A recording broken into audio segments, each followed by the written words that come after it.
Portanto, antes de mais, boa tarde a todos, mais uma vez, aqueles que se juntaram a nós para este webinar, numa sessão que será basicamente o encerramento de um ciclo que o Colégio Regional de Engenharia de Materiais organizou sobre materiais compósitos. Tivemos já aplicações na indústria aeronáutica e já tivemos também um webinar sobre aplicações na área da construção.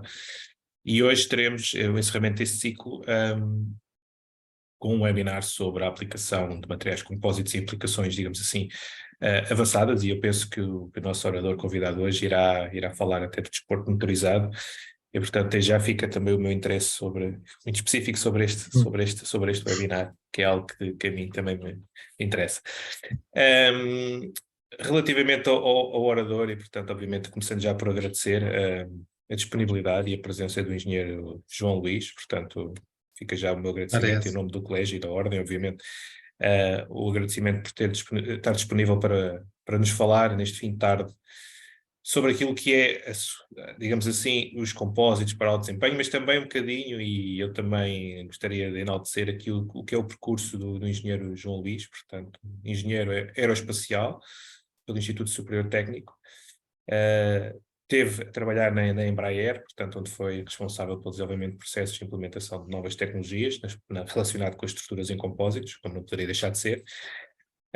Penso que depois, com o envolvimento também na área de desenvolvimento de negócio, surgiu talvez este bichinho também por criar a sua própria empresa. Portanto, depois de 6 anos na indústria aeronáutica, criou a sua própria empresa, a Virtus Composites, e é basicamente, penso eu, que com base na atividade da Virtus Composites que hoje iremos ouvir o João Luís a falar, portanto, naquilo que é as aplicações no mercado do desporto motorizado.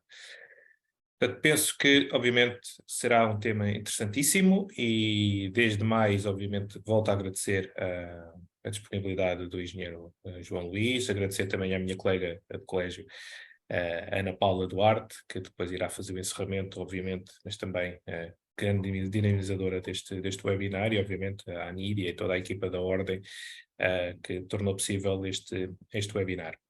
Eu relembro só que nós temos a possibilidade de ser utilizado o chat para se ir colocando questões durante, digamos assim, a apresentação.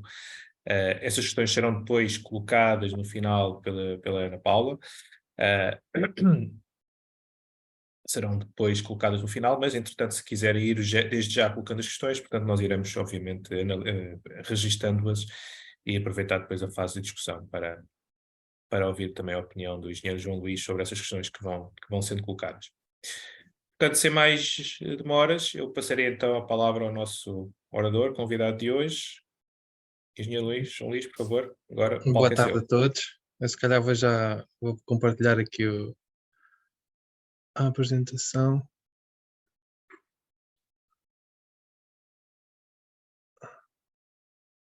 Ok. Boa tarde a todos novamente. Antes de mais, agradecer também ao Colégio e à Ordem o convite. É com todo o gosto que faço este webinar.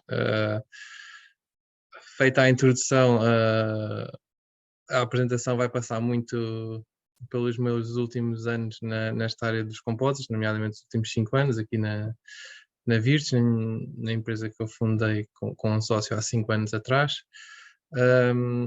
E no fundo é para partilhar também um bocadinho da minha humilde experiência em compósitos, porque isto todos os dias se aprende coisas novas, e mostrar um bocadinho a particularidade deste mundo, que é a parte do desporto motorizado, que não é só na pista que anda rápido, é a própria indústria tem que andar um bocadinho mais rápido do que aquilo que às vezes nós estamos habituados na teoria, aquilo que a gente vê, por exemplo, em aeronáutica e noutras aplicações, e é um bocadinho para dar este enquadramento que muitos de nós assistimos na televisão, nas principais modalidades aí do desporto, e temos felizmente muitos portugueses envolvidos, e a ideia seria fazer esse enquadramento.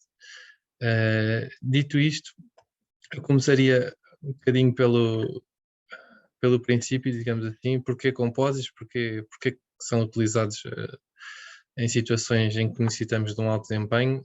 o conceito em si já é bastante apelativo, porque vem de uma combinação de materiais. Numa combinação de materiais nós podemos ir buscar vantagens de diferentes materiais e combiná-las. Na parte dos compósitos temos a parte de orientação associada a um esforço, a um caso de força aplicado numa estrutura, e podemos otimizar esses materiais, esses laminados, em função do caso de aplicação. Temos vários tipos de estruturas, temos vários tipos de matrizes, temos vários tipos de reforço. Então todo o conceito de composites, ele naturalmente sugere aplicações de ponta e de casos críticos de aplicação. A sua utilização em si, pela escolha de resinas, pela escolha das fibras, fibra de carbono, fibra de vidro, núcleos, a possibilidade que tem para fazer montagens, colagens, utilização de diverso hardware. Existe uma multitude de possibilidades e de processos associados aos materiais compósitos que, mais uma vez, potenciam o seu uso em aplicações de alto desempenho.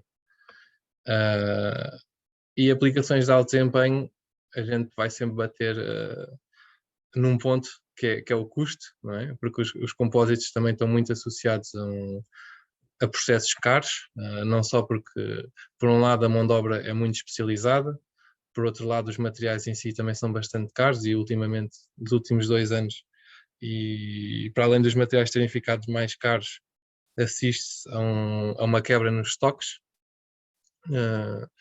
e portanto isso automaticamente também potencia os custos mais elevados, e portanto o alto desempenho vem daí, termos uma aplicação que pelo seu performance justifica um determinado processo e uma determinada tecnologia. Os compósitos encaixam, e é por isso que vemos tanto a sua aplicação em soluções técnicas, em soluções de ponta, digamos assim. Hoje em dia, um bocadinho também com as técnicas de produção mais em massa, nós já começamos a ver compósitos no nosso dia-a-dia, às vezes em aplicações de desporto, mais de lazer, mas eu diria que são situações mais pontuais, mais corriqueiras do uso dos compósitos, mais de produção em massa, onde nós vemos realmente as suas vantagens e a sua aplicação máxima seria nas aplicações de mais alta competição. No mundo automóvel já se vê muito, e no desporto motorizado, que é o que eu vos quero passar. Fazendo aqui um ponto de comparação também um bocadinho com o meu passado, que eu tive muito na área da aeronáutica. A minha formação também vem um bocadinho da área da aeronáutica, embora tenha, desde sempre que tive o bichinho dos carros, mas enviesei depois pelos aviões, para depois voltar para os carros. Olhando, por exemplo, para uma indústria aeronáutica que é mais conhecida do ponto de vista da engenharia, do ponto de vista, se calhar, de formação teórica de quem anda nesta área dos compósitos, é um ambiente mais estático, conservador. Os timings são muito longos, estamos a falar de anos, décadas. Temos legislação, temos regulamentos, temos toda uma série de normas, quer da fabricação, quer depois da utilização dos produtos, e isso, de certa forma, bloqueia, por um lado, alguns desenvolvimentos, e por outro, tem que ser mesmo assim, porque nós não queremos que nada aconteça com um avião, e nada de mal aconteça com um avião, e qualquer avanço, qualquer desenvolvimento, ele tem que ser muito bem ponderado, e é uma coisa que acaba por ser inerente da indústria. Ninguém pode esperar que haja mais inovação em aeronáutica, ou que essa inovação aconteça mais rápida, porque simplesmente isso não é compatível com a realidade e com aquilo que se pretende desse negócio e dessa indústria, porque estão envolvidos critérios de segurança que falam mais alto que o resto. Em comparação, na parte do desporto motorizado, nós estamos a falar de um ambiente dinâmico. Os regulamentos mudam a cada época ou a cada 2 épocas. Os limites são impostos, mas se a transposição desses limites não for detectada, digamos assim, não há limites. cada fabricante, cada equipa pode fazer o que muito bem entender, disse que isso não seja detectado que vai contra as regras, e portanto isso gera um ambiente inovador e de competição que faz com que as coisas avancem mais rápido e que de um ano para o outro se vejam grandes diferenças e que de uma corrida para a outra também se vejam grandes diferenças. Portanto, aqui eu diria que estamos a falar em escalas de semanas, meses. Tipicamente, quando temos uma peça nova para fabricar, o prazo expectável para uma peça nova em que recebemos um desenho que nunca vimos na vida, estamos a falar no máximo de 8 semanas, normalmente, isto é o que é expectável, que envolve produção de molde, envolve alguns testes que tinham que ser feitos, envolve a primeira peça sair e ser entregue ao cliente. Normalmente não há tempo para protótipos, e daí advém que também existe uma tolerância ao risco bastante mais moderada, que na aeronáutica não existe. Na aeronáutica é risco zero. Na parte do desporto motorizado, eu diria que existe uma tolerância moderada ao risco, não nas peças estruturais, obviamente, que envolvem segurança, mas todo o resto do invólucro associado, existe alguma tolerância ao risco, porque lá está em causa, se calhar, ser mais rápido um segundo ou dois, não está em causa a segurança de 200 pessoas que estão dentro de um avião. Portanto, aqui existe também um fator que permite que sejam feitas experiências, que os limites sejam, que se leve a tecnologia, que se leve os processos mais ao extremo, e que as coisas sejam desenvolvidas nesse sentido. E em termos de quantidades, a aeronáutica também não tem grandes séries, aqui eu coloquei grandes séries, mas é apenas do ponto de vista de comparação. Pequenas séries, porque nós temos às vezes um carro mais peças suplentes, 2 carros mais peças suplentes. Se estivermos a falar de uma Fórmula E, por exemplo, em que todos os carros são iguais, temos uma grelha com 22 carros, aí sim já temos uma pequena série, 22 carros mais peças suplentes, são 3 anos de projeto, mas nunca comparável com a aeronáutica e com a automóvel tradicional.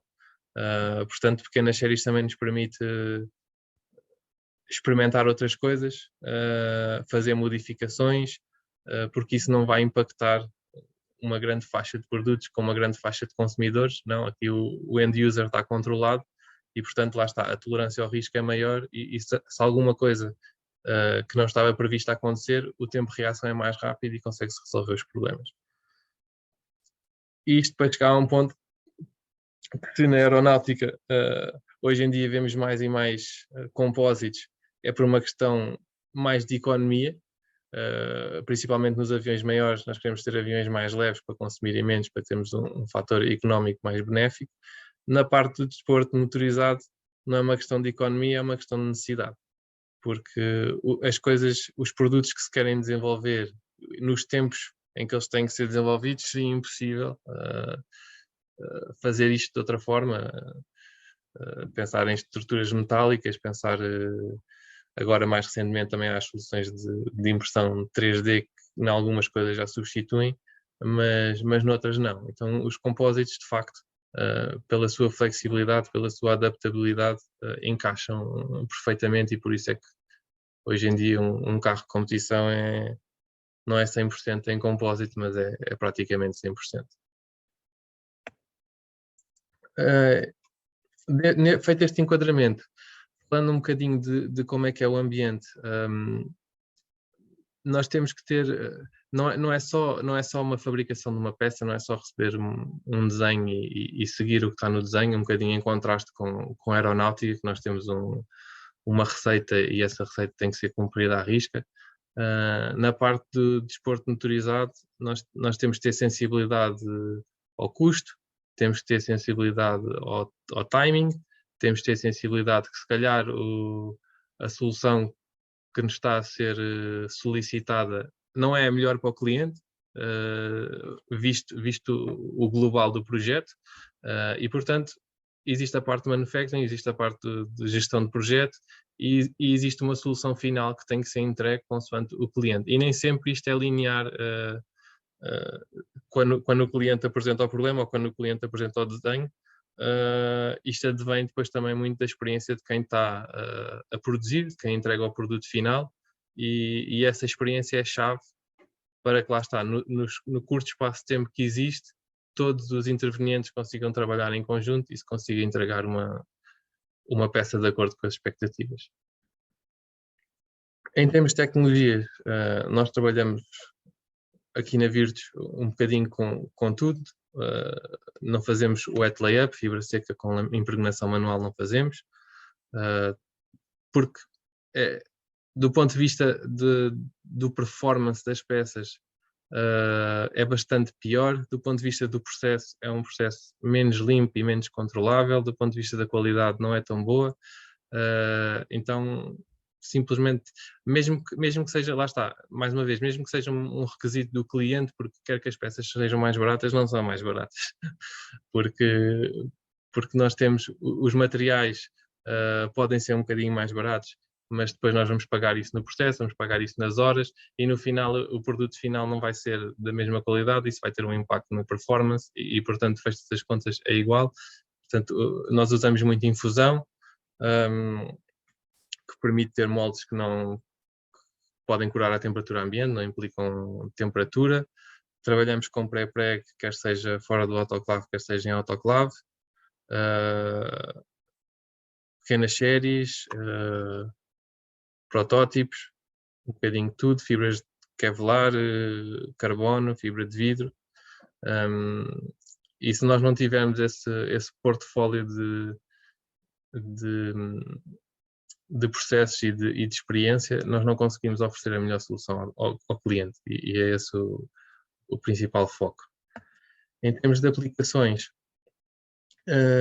temos todo o tipo de componentes, desde peças aerodinâmicas, para-choques, caixas de baterias, assemblies, soluções mais de cosmética, um bocadinho de tudo, e nós temos que ser capazes, nesta área, de incorporar tudo isto, porque nós não temos, nenhuma peça é só uma peça, e lá está, não é só seguir o roteiro, porque se num avião uma peça foi estudada durante meses ou anos e depois foi definido um processo com materiais testados, com materiais ensaiados, e depois esse processo é seguido, aqui não. Aqui existe uma ideia de um design. Estou a olhar aqui, por exemplo, aqui nos projetos especiais tem aqui uma caixa de Kevlar, que é uma caixa de baterias, e depois ao lado também tem uma caixa de baterias, é a tampa de uma caixa de baterias, que tem uma série de inserts que tem a parte, no fundo isto é uma estrutura sanduíche, que a parte de dentro é em Kevlar, com uma resina UL94, que é atenuadora de incêndio. Tem que ser em Kevlar por dentro por causa das questões de condutividade elétrica do carbono. Isto é uma caixa que tem a particularidade das células estarem embebidas num líquido refrigerante, por exemplo, portanto tem que ser impermeável.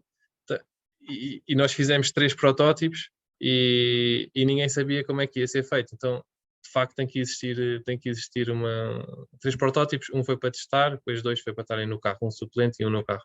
Então de facto tem que haver uma capacidade de incorporar soluções e de ser inovador no sentido que as regras não estão escritas, nós temos que chegar a um produto final com um determinado laminado, com determinadas características, mas durante o processo nós temos que definir, ok, isto é um painel sanduíche, vou fazer isto em 2 vezes, vou fazer uma vez, como é que eu vou introduzir os inserts, que inserts é que são, os inserts vão ser maquinados, não vão, toda uma série de iterações que nos levam no final a fazer quer uma peça complexa, quer uma peça mais simples.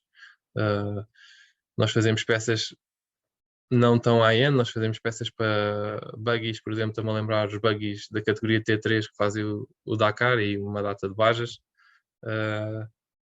Nós temos algumas peças, já fizemos mais de 150.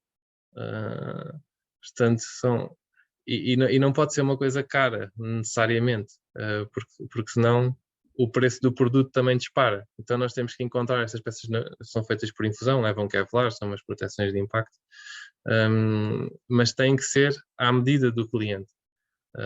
E os compósitos hoje em dia, e acho que cada vez mais, têm que ser pensados à medida do projeto e à medida das necessidades do cliente. Porque já não. O tempo em que era inatingível e que era uma tecnologia muito cara e que só era aplicada para produtos extremos, isso acabou. E nós notamos muito isso. Temos equipas e temos clientes que nos vêm pedir, por exemplo, a questão do wet layup.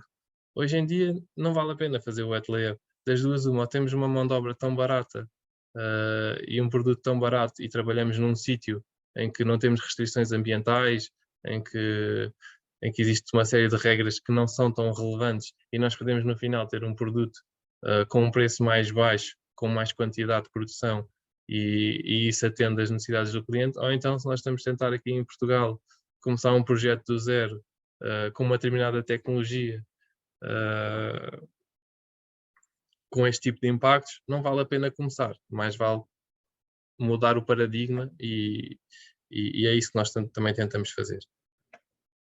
E agora, chegamos aqui à segunda parte da apresentação, que eu gostava de apresentar aqui algumas coisas em que temos trabalhado e também para passar esta noção de, às vezes nós vemos uma peça e a gente tem muito essa discussão, às vezes vemos um desenho,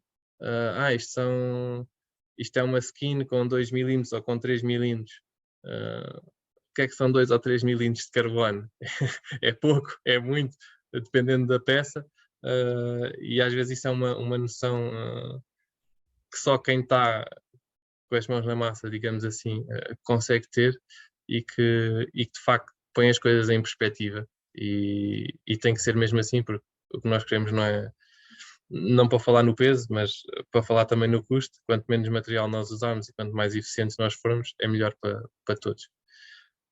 Então vou começar aqui com algumas aplicações não estruturais. Vou começar aqui por um fundo plano, um carro de LMP3. Isto é um laminado muito simples, é uma peça também relativamente simples. O processo foi desenvolvido de maneira a termos o mínimo de acabamento possível. Começando aqui da esquerda para a direita, nós temos um molde que na prática é um frame de alumínio e que a peça é feita neste frame porque a peça é plana. Portanto, desde que nós tenhamos uma base e tenhamos este frame que dá a geometria da peça, nós conseguimos a seguir começar a colocar os tecidos. É uma peça feita por infusão, portanto os tecidos estão secos e tem a particularidade que uma vez que nós estamos a fazer a peça dentro de um frame como este, quando nós tiramos a peça do molde, a peça está acabada. Não necessita de maquinação, não precisa apenas precisa de um ligeiro acabamento para remover as rebarbas, mas é o tipo de coisa que podia ser feito numa placa plana, podia. No final podíamos recortar isto à mão ou numa máquina. Pensando nas coisas desta forma, não é necessário. O próprio processo dá-nos uma peça acabada com a qualidade que nós queremos, com o bordo totalmente revestido. É uma peça que tem, eu posto aqui, cerca de 6 milímetros de espessura. Tem uma espuma de 5 milímetros, aqui com alguns alívios para termos menos peso.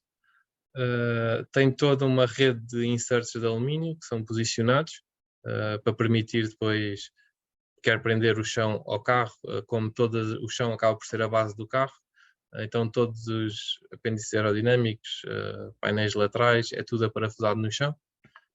Então temos 30 ou 40 inserts, salvo erro, espalhados ao longo da espuma. Isto é feita a montagem com tecido seco, com a espuma, com os inserts. No final é fechada em vácuo e é feita uma injeção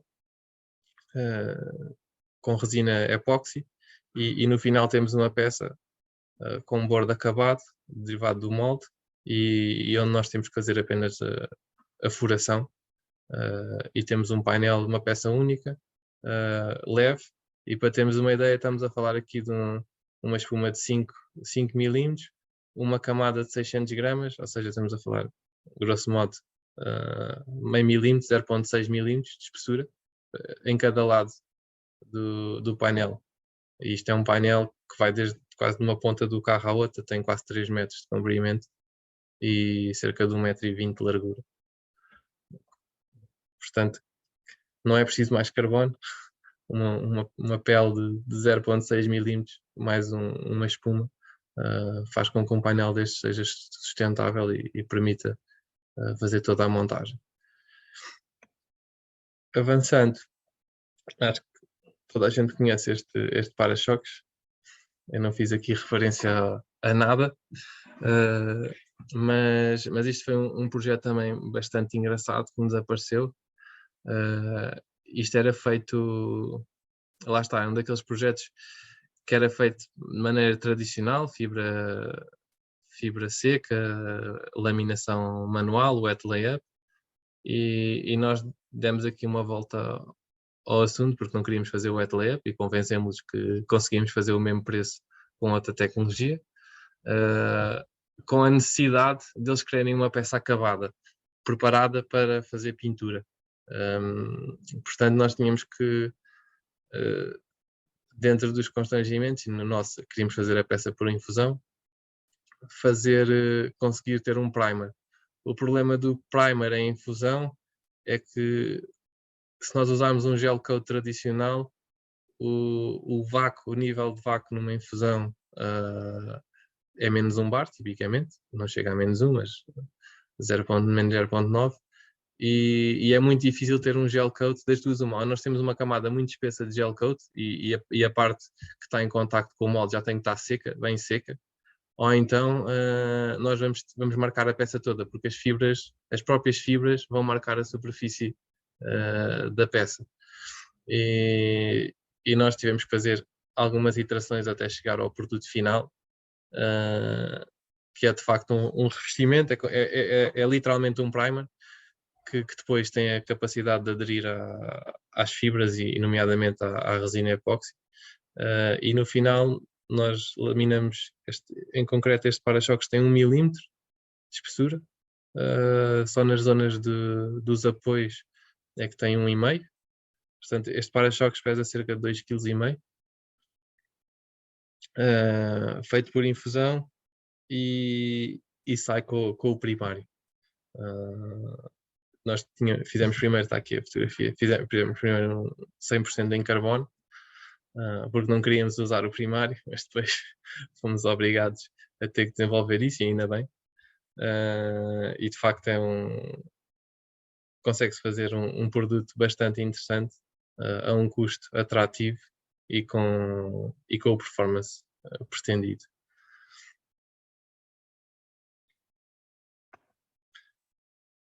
Este é para um outro projeto, também para-choques. Nós fazemos este carro completo. Eu removi aqui, eu tinha aqui as indicações, mas basicamente é um carro que vocês podem ver a correr no próximo fim de semana em Montalegre, no Campeonato do Mundo de Rallycross. Nós fazemos o carro completo, todas as peças em carbono, e neste caso estas peças são em fibra de vidro e têm a particularidade de ser uma fibra de vidro com matriz termoplástica. Então é uma tecnologia que nós estamos a explorar agora, tem muitas vantagens, nomeadamente não temos necessidade de ter resinas termoendurecíveis com bicomponentes ou pré-pregos que têm que ser guardados no frio. Isto é um rolo de fibra seca, pode ser guardado a temperatura ambiente, mas que depois, está aqui a imagem, tem estes filamentos pretos, no caso, que é um PP, um plástico pigmentado de preto, e que no final, quando esta peça é colocada na cura, ele derrete e no fundo envolve as fibras de vidro, porque não é, acaba por não ser uma impregnação, mas é uma espécie de uma impregnação, e conseguimos tirar produtos com uma qualidade incrível, e com uma particularidade que o carbono não tem, é que o carbono apesar de ser bastante resistente, ele ao impacto é frágil, é bastante rígido, e estas peças, ao serem plásticas, elas acabam por ter um grau de flexibilidade bastante superior, então para aplicações que têm algum impacto, as vantagens são enormes, e neste caso Rallycross, para quem conhece, os carros acho que só não estão a bater quando começa a corrida, de resto estão sempre a bater uns nos outros. É bastante importante porque é a diferença entre conseguir chegar ao fim da corrida com o carro inteiro ou aquilo já estar a cair aos bocados. Aqui a dificuldade é, como estamos a tratar de termoplásticos, normalmente as temperaturas de fusão são mais elevadas do que normalmente as temperaturas de cura de uma resina termoendurecível. Portanto, os moldes têm que aguentar altas temperaturas. Este material em concreto, nós temos que fazer uma cura em torno dos 200 graus. E acaba por ser um bocadinho o inverso do mundo dos termoendurecíveis, porque aqui a temperatura é para derreter o plástico e nós temos que manter a peça consolidada até a peça arrefecer, porque a peça só vai consolidar quando arrefecer, enquanto no caso dos termoendurecíveis a peça vai consolidar e a resina vai curar a alta temperatura, e a partir do momento que está feito o patamar de cura, nós podemos parar a consolidação e podemos desligar a cura. Aqui não, o mais importante é a rampa de arrefecimento, e portanto tem aqui algumas particularidades que têm que ser acauteladas, mas fora isso é um processo muito, muito, muito interessante. Avançando, falar-vos algumas peças funcionais. Isto aqui é também, eu retirei aqui a referência, mas é de um projeto da foto, está na foto da apresentação do webinar. Isto é tudo componentes para a Fórmula E. Isto é o casing que está no pé central do halo, daquela estrutura de proteção do piloto, que é uma peça feita em carbono, totalmente em carbono, tem 0.8 mm de espessura. Aqui está a meta, falta aqui um M. 0.8 mm de espessura, são 4 camadas, e é uma peça que nós também tivemos de trabalhar um bocadinho no design. Ela, quando chegou a nós, era aqui a versão que está no canto inferior direito, e depois houve uma ligeira modificação aqui no ponto de apoio, onde tem o parafuso, porque era extremamente difícil de fazer, o molde era mais complexo, e aqui o que permitiu fazer esta peça com um preço atrativo foi a maneira como o molde é fechado, a maneira como a peça é acabada. Isto tem um frame que monta quando o molde é fechado, para garantir que a planicitude da base da peça, ou seja, aí nós não temos que fazer nada.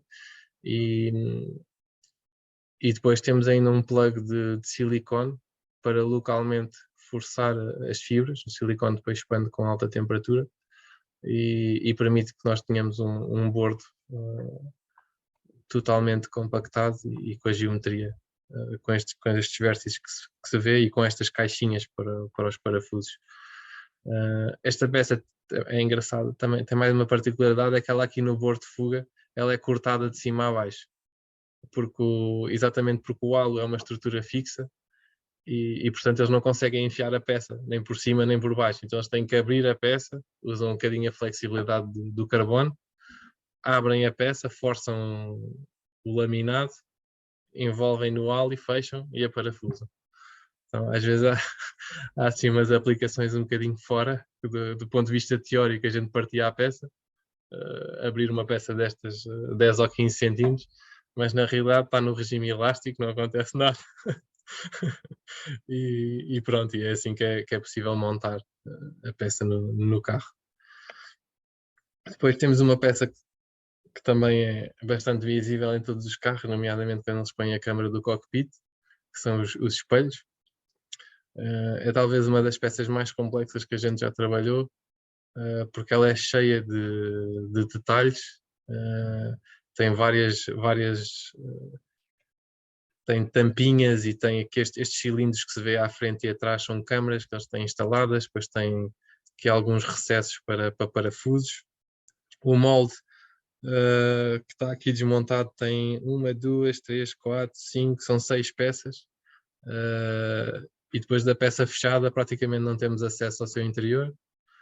Então isto é laminado sem a tampa. Depois tem que levar também alguns plugs de silicone para reforçar alguns cantos que o saco não consegue atingir. E no final temos esta peça fechada, altamente rígida, porque ela funciona como um tubo. E esta peça também tem uma história engraçada. Eles começaram, acho que já estamos aqui a alargar um bocadinho de temas, eu vou tentar acelerar. Nós fizemos praticamente, não chegou a meio da temporada, porque os carros começaram no início deste ano. Fizemos mais de 50 conjuntos, portanto estava a grelha toda coberta, mais peças suplentes, e de repente os pilotos começaram-se a queixar que não viam, porque o espelho é bastante baixo. Então, de um dia para o outro, parámos a produção, veio uma revisão de design em que este pilar aqui é o dobro praticamente, então o espelho fica bastante mais elevado, e nós num mês tivemos que fazer um molde novo, e um mês e meio tivemos que fazer um molde novo e 30 peças, porque eles queriam imperativamente, antes do Grande Prémio de Berlim, ter os carros todos com peças novas e peças suplentes. Então, às vezes até quando a gente pensa que está tudo controlado, está tudo tranquilo, cai uma questão dessas e depois não há volta a dar, não é? Não podemos dizer, agora tenho que esperar e isto vai tomar o seu tempo. Não. Então, existe uma série de particularidades deste tipo de indústria, deste tipo de negócio, que têm que ser respeitadas e que a tornam tão especial também. E rapidamente, só para fazer aqui o highlight, é uma peça também de pré-prego, normal, tem uns insertos de alumínio que são diretamente roscados, relativamente simples, mais uma vez uma peça em torno de 1 milímetro de espessura toda à volta. Aqui temos uma peça que é bastante pequenina, isto tem menos de 100 milímetros de altura, é uma tampa, uma pequena tampa que depois tem um perfil aerodinâmico, e que lá está, é outra peça que se a gente for cobrar, ou se a gente for pensar nela, se for pensar numa peça por si só, o preço seria altíssimo, e a gente tem que tentar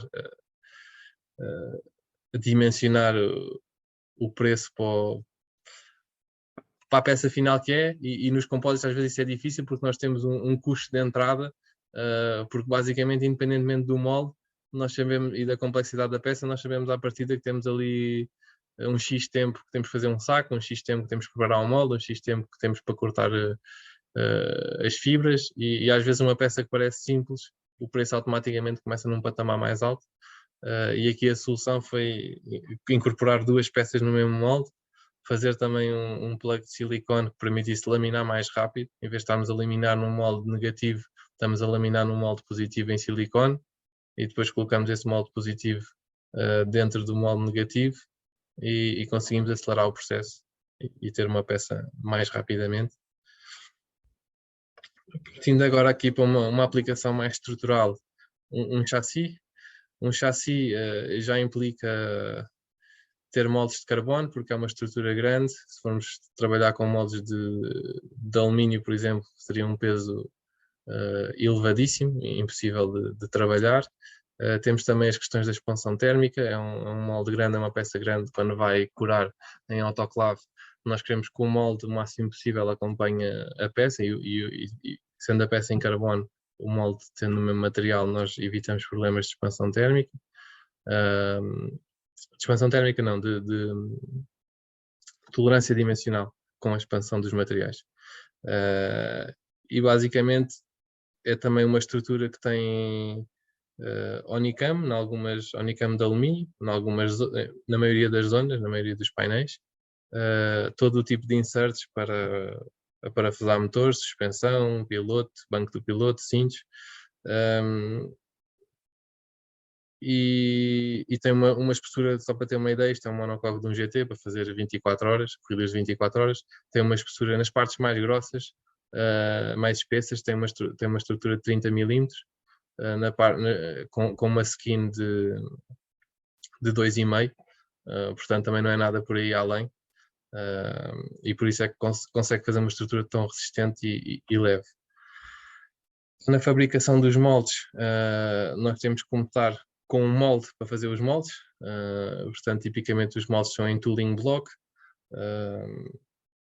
depois são adicionados uma série de pins, uma série de buchas para depois permitir que o molde seja montado e que depois permita desmoldar a peça, inclusive também buchas para localizar os próprios inserts, porque os pontos de fixação do motor, os pontos de fixação de suspensão, tudo o que existe do carro tem uma posição específica, então nós precisamos de indexar isso com o molde, e isso é feito através de pins e buchas.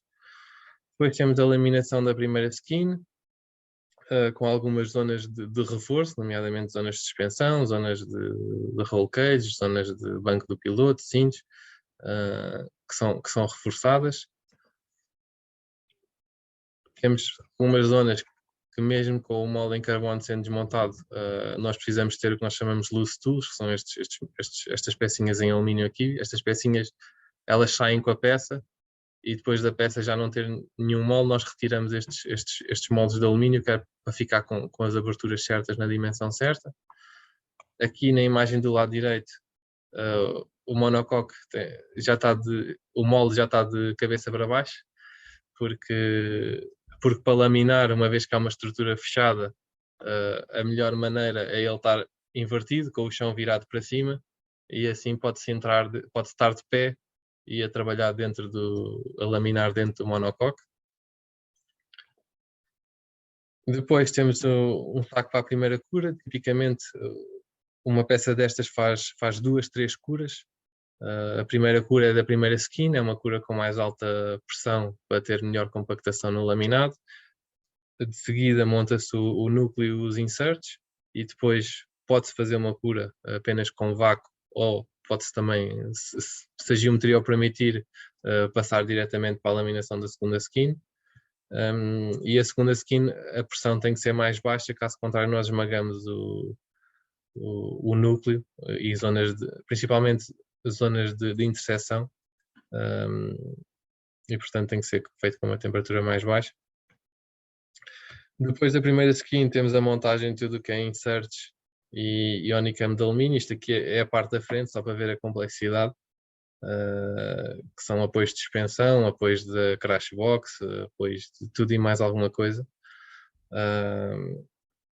que é montado. Os inserts são indexados com estes pins, ou com o parafuso diretamente através de uma bucha. Depois é colocado o honeycomb, é colocado adesivo, é laminada a segunda skin, faz a cura e sai a peça acabada. Esta peça depois vai a uma maquinação 5 eixos para fazer toda a furação, roscas, o próprio corte em algumas zonas do carbono, de forma a permitir que depois tudo esteja no mesmo referencial e que as peças e que o carro possa ser montado em torno do chassi. E temos outro tipo de peças de proteções de impacto. Nós trabalhamos muito com um projeto que é um carro hidrogênio, no fundo é a visão futura das 24 horas de Le Mans, e fizemos um dos componentes que fizemos foi uma estrutura de proteção de impacto para os tanques de hidrogênio, que é uma estrutura de múltiplas skins. Tem uma estrutura com um núcleo de alumínio, depois tem umas ribes de carbono, que está aqui do lado esquerdo, o 2 e o 3, que dentro dessas nervuras de carbono tem um núcleo de honeycomb, depois isso é colado numa estrutura interna, e depois essa estrutura interna leva também honeycomb e é colada a uma estrutura interna que ela também é uma sanduíche. Então é uma estrutura brutal, que no final tem mais ou menos esta geometria. É um laminado em algumas zonas que chega a 7 mm de espessura, de carbono e Zylan. Zylan é uma espécie de um Kevlar mais resistente ainda, que é utilizado em tudo o que é proteções de impacto de Fórmula 1, Hypercars, todos os carros de competição das categorias mais elevadas, é obrigatório terem este tipo de proteção nos monococos, por exemplo. E depois, basicamente, isto vê-se aqui a geometria do tanque, isto encosta no tanque, e depois tem uns insertos de alumínio para parafusar no próprio chassi. E pronto, isto é para garantir que em caso de um impacto lateral, que o tanque de hidrogênio nunca é afetado. E por fim, só falar aqui de uma asa traseira, que é também para um carro de rallycross. Só para dar uma ideia do número de componentes, aqui as fotos não são as melhores, mas acho que dá para entender. Esta asa tipicamente são 8 componentes, tem o andar superior, que são 3 perfis alares, idêntico a este que está aqui na fotografia. Este perfil alar leva uma longarina, leva duas nervuras, depois tem os painéis intermédios, 6 e 7, tem as end plates, número 5 e 4, que são 2 skins com um núcleo de espuma e com inserts, que permitem depois fazer inserts de alumínio, que permitem depois fazer a fixação do painel superior e do painel inferior. E temos este andar inferior, que é chamam-lhe spoiler, que no fundo é uma asa, um perfil com 5 mm de espessura, com uma espuma. Ele tem uma espuma de 5 mm, e que faz aqui o andar de baixo e que liga isto tudo. Isto no final é colado e aparafusado, fica uma peça única, que depois é fixada pelas end plates. As duas end plates, o 5 e o 4, na sua base têm um insert de alumínio a todo o comprimento, e por esse insert é feita a fixação no carro. Concluindo,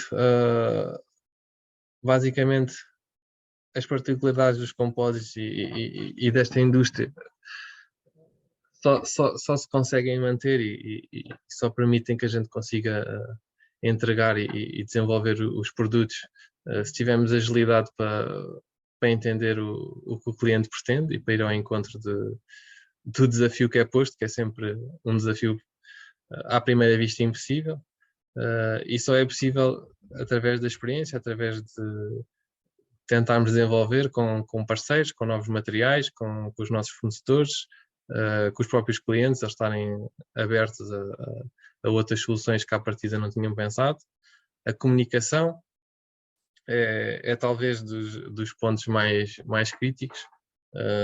Nós já perdemos, entre aspas, trabalhos porque comunicámos problemas que estávamos a ter, e a seguir perdemos esses trabalhos. No dia seguinte recebemos outros trabalhos do mesmo cliente. Por isso às vezes nós achamos que podemos estar a cometer algum erro ou estamos a prejudicar, mas na realidade não, e nesta indústria particularmente tem que ser assim, não há outra forma. Tem que existir um comprometimento, e é entre as duas partes. Depois temos, na medida do possível, fazer registro, porque só isso é que nos permite evoluir, e usar a informação que temos e tudo o que podemos obter dos nossos parceiros para desenvolver novos produtos. E isto tudo gera uma relação de confiança, que é o princípio, que eu diria assim, que é o principal pilar na parte desta indústria, na parte do desporto motorizado. Obrigado a todos. Não sei se estendi muito o tempo. Olá, boa tarde a todos. Muito obrigada, Engenheiro João Luís. Apenas ultrapassou o tempo em 1 ou 2 minutos. Muito obrigada por tão prontamente ter aceito o meu convite e muito obrigada por esta excelente apresentação. Temos já aqui uma pergunta. Convido a audiência a colocar mais perguntas. Portanto, temos aqui uma pergunta do engenheiro Carlos Simões, que questiona se utilizam moldes impressos em impressão 3D, moldes de material compósito. Já fizemos alguns testes. Nós usamos muito a impressão 3D mais Jigs de furação, jigs de controlo, às vezes algumas peças que têm alguns inserts que são pós-colados, não vão à cura, obviamente, mas tem algumas peças que são depois montadas, que nós fazemos em impressão 3D. Moldes, já fizemos algumas experiências, uma delas era um molde pequeno, tivemos algum sucesso. A questão é que financeiramente, normalmente, não é rentável, porque para moldes pequenos, que é o que a impressão 3D neste momento permite fazer mais rapidamente e com custos moderados, uma CNC faz um molde de alumínio na mesma faixa de preços e muitas vezes competitivo em termos de tempo, caso a máquina esteja disponível, caso nós tenhamos alguém disponível para fazer essa peça. Em termos de preço do produto final, anda muito equiparado. E um molde de alumínio permite-nos muito mais peças, a qualidade é melhor, mas do ponto de vista do funcionamento, funciona, nós já experimentámos. Se não houver temperatura, funciona perfeitamente, diria eu. Com temperatura é mais complicado, nós já testámos algumas coisas, mas tem que ser, eu diria que até aos 80 graus funciona, mais do que isso.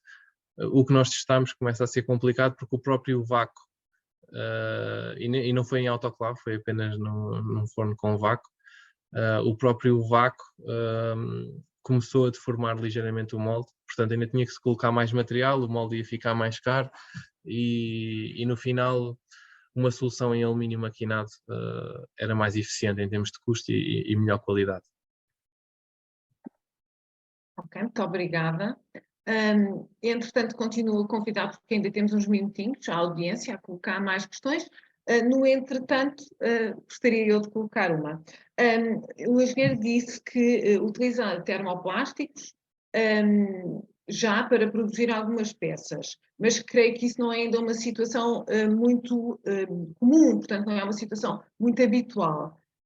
Pergunto, em termos de custos, comparando o pré-impregnado de resina epóxi ou de outro termoendurecível com, portanto, as fibras impregnadas com um polipropileno ou outro termoplástico, encontramos uma diferença muito significativa? Eu acho, do ponto de vista teórico, não. Do ponto de vista prático, um bocadinho. Vou explicar. Os termoplásticos com carbono, por exemplo, vamos dar o exemplo do carbono, não é uma solução que possamos dizer que é mainstream e que está disponível em stocks no mercado. Portanto, os preços são altos. Pré-pregos de carbono, há muita concorrência, há muita oferta de produtos. Então, as fibras elas são as mesmas, digamos assim.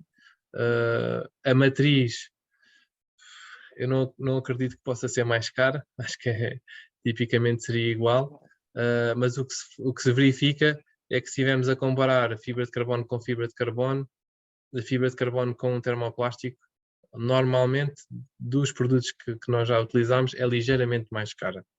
Mas eu acho que é mais por uma questão de disponibilidade e concorrência do mercado do que efetivamente pelos materiais em si.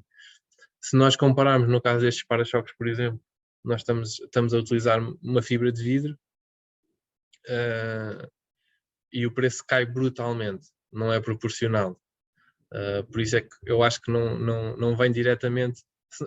O mudar a fibra de vidro para a fibra de carbono, a diferença do preço não é o equivalente a nós temos um pré-prego ou nós temos a fibra seca de vidro para carbono, é bastante mais.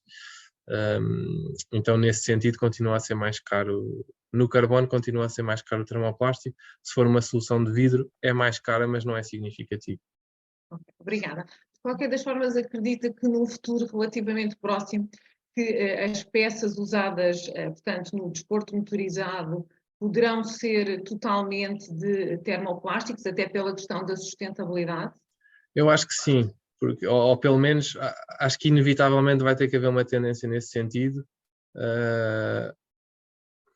Algumas peças é impossível, se vamos a falar de um chassi, se vamos a falar de algumas aplicações que realmente o peso é importante e que o performance não se pode abdicar, os termoendurecíveis vão continuar a ser a única forma. para painéis de carroçaria, para caixinhas, tampas, todas essas coisas, eu acho que inevitavelmente esse vai ser o caminho.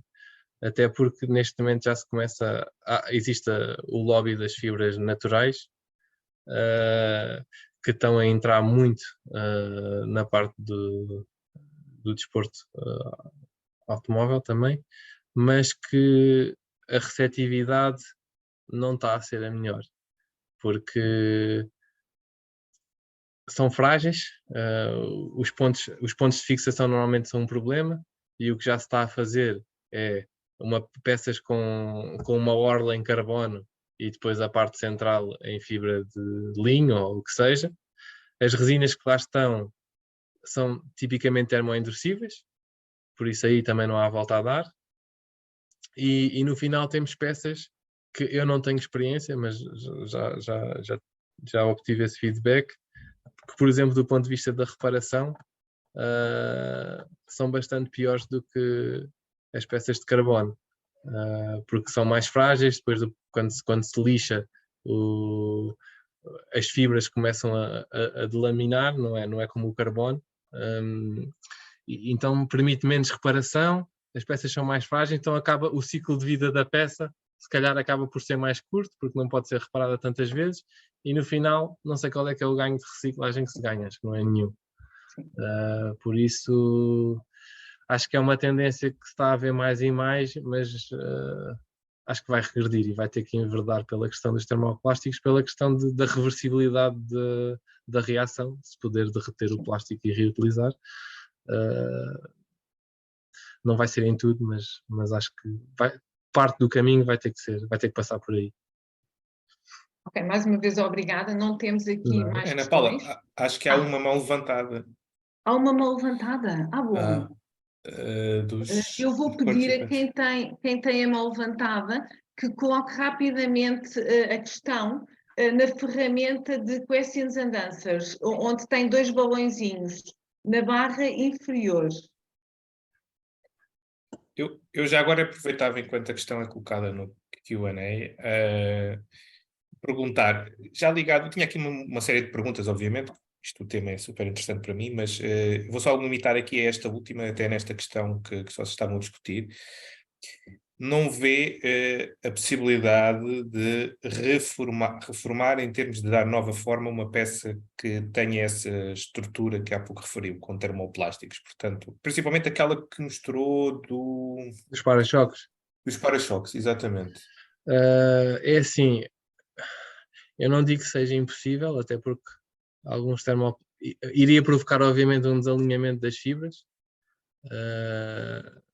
mas admitindo que esquecemos essa parte, se colocarmos aquilo numa prensa e espalmarmos, tipicamente conseguiríamos fazer uma placa, e essa placa depois poderia ser usada para alguma coisa.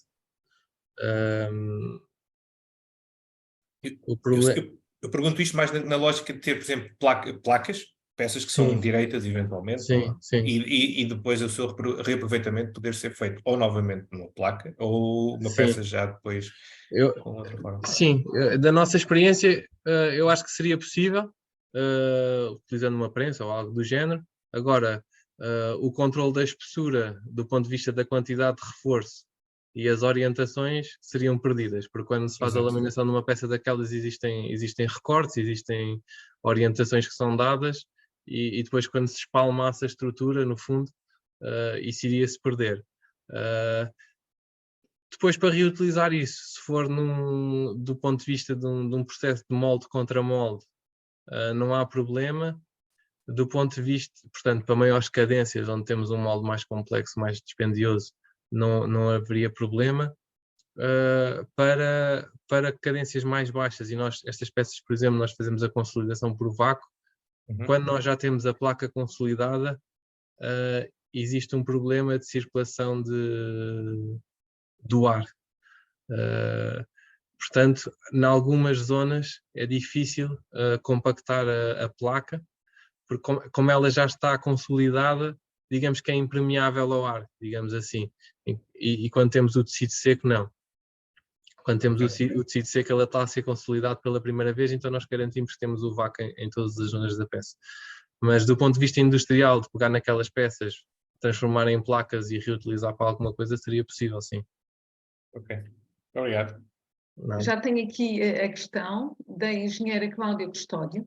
Ela pergunta se para o chassi monocoque, que software é que utilizou, portanto, para testar a resistência da fibra? Ou seja, quer perceber se foram feitas simulações, portanto, em termos de resistência da peça para suportar, portanto, as cargas. Sim, típica, quer dizer, a resistência da fibra é-nos dada pelos ensaios Eu laboratoriais creio que se queria referir à da resistência fibra, certo. do componente em Da si. estrutura em si, sim, o laminado é testado e chega-se ao laminado ótimo, até porque depois estes monococos, o primeiro que nós fizemos, ele foi testado ao impacto, faz um teste de impacto lateral, e passou no teste, e essa simulação eu não quero estar a dizer nenhuma asneira, não fomos nós que fizemos essa simulação, mas há de ter sido feita diria eu, num ANSYS, num CATIA, num algum módulo de simulação de compósitos, por aí. Ok, muito obrigada. Pronto, não temos mais questões, também já estamos aqui a derrapar apenas 5 minutos no nosso tempo. Portanto, mais uma vez, muito obrigada, engenheiro João Luís. Portanto, aqui a engenheira Cláudia também nos está a agradecer, e está a agradecer assim especificamente a resposta. Muito obrigada pela sua participação, pela excelente apresentação. Aproveito também para agradecer à audiência que se manteve firmemente connosco até ao fim e que despendeu de uma hora do seu dia para estar connosco. E, claro, ao Gabinete de Comunicação da Ordem e aos meus colegas, o coordenador, o engenheiro Luís Pereira, aqui presente. Gostaria apenas de informar que o Colégio de Engenharia de Materiais está a organizar um evento que, à partida, será presencial, sobre o papel da engenharia na certificação e auditoria. Esse evento nunca irá decorrer antes do mês de setembro, porque ainda estamos em fase de organização. Portanto, se tiverem interesse, estejam atentos aos e-mails da Ordem, que gostaríamos muito de poder contar mais uma vez com a vossa presença. Muito obrigada a todos, bem-ajam e até breve. Obrigado.